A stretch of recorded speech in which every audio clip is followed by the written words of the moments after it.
दोस्तों, अगर आपको लगता है कि आपकी किस्मत खराब है, तो आज मैं आपके साथ जो मोटिवेशनल स्टोरी शेयर करने वाला हूं, वो सिर्फ आपके लिए ही है।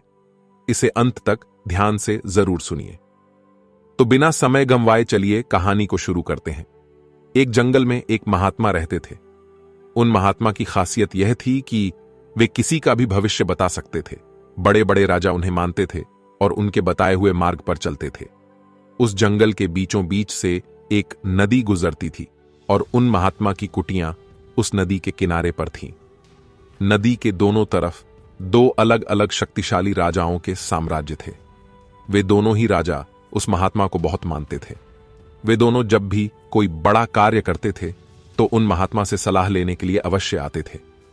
एक दिन इन दोनों राजाओं में किसी बात पर कहासुनी हो गई।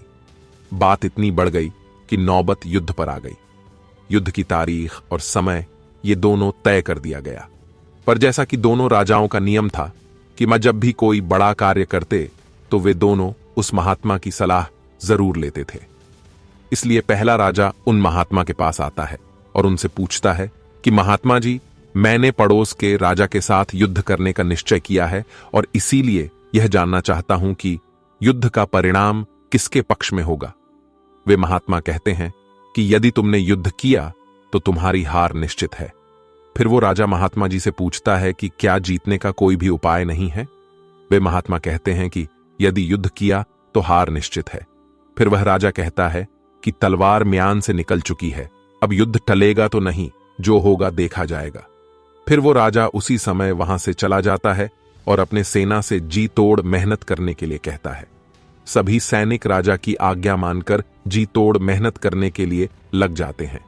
दूसरे दिन दूसरा राजा उन महात्मा के पास आ जाता है और उनसे पूछता है कि महात्मा जी, मैं पड़ोस के राजा के साथ युद्ध करने के लिए जा रहा हूं, इसलिए मैं इस युद्ध का परिणाम जानना चाहता हूं कि युद्ध किसके पक्ष में रहेगा। वे महात्मा कहते हैं कि निसंदेह जीत तुम्हारी है और उस राजा के पास तुम्हें हराने का कोई उपाय नहीं। उन महात्मा की बात सुन वो राजा बहुत ही ज्यादा प्रसन्न हो जाता है और सीधा जाकर अपनी सेना को यह खुशखबरी सुनाता है कि युद्ध में उनकी जीत पक्की है।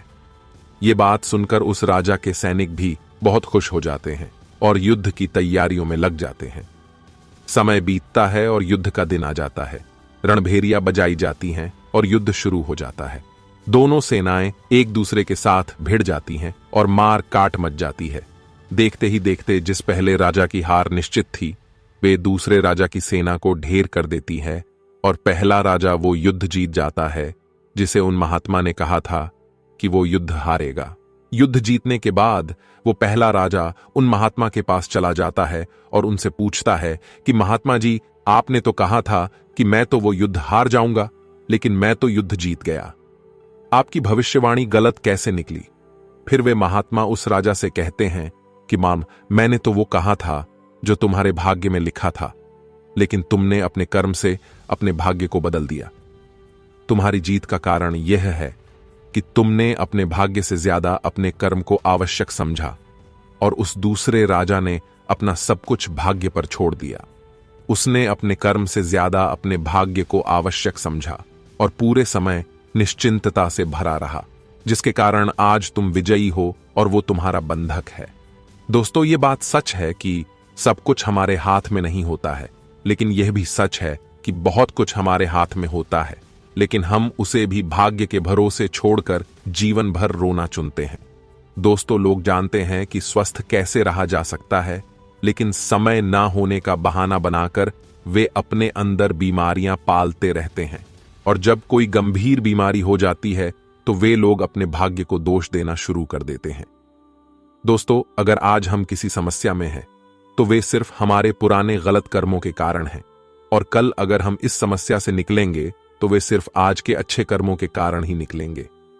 दोस्तों, अगर आप आज कुछ नहीं करते हैं तो कुछ तो होगा ही और वो आपका भाग्य है, और अगर आप आज अपने बुद्धि का इस्तेमाल करके वो करते हैं जो आप करना चाहते हैं तो वो आपका कर्म है। तो ये आपके ऊपर है कि आपको कुछ करना है या अपने भाग्य के भरोसे बैठे रहना है। दोस्तों, ये प्रश्न आवश्यक नहीं है कि भाग्य पहले से लिखा हुआ है या नहीं, बल्कि आवश्यक सवाल यह है कि क्या हम उन चीजों को भी भाग्य के भरोसे छोड़ रहे हैं जिन्हें हम बदल सकते हैं? दोस्तों, आज की यह कहानी आपको कैसी लगी? कृपया मुझे नीचे कमेंट बॉक्स में कमेंट करके जरूर बताएं। और अगर आपने हमारे YouTube चैनल पर पहली बार विजिट किया है तो ऐसी ही प्रेरणादायक कहानी सुनाने के लिए चैनल को सब्सक्राइब करके बेल आइकन को प्रेस कर लें।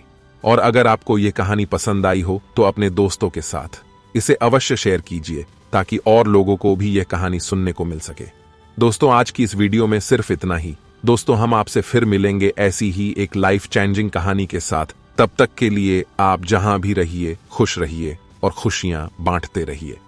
आपका बहुमूल्य समय देने के लिए दिल से धन्यवाद।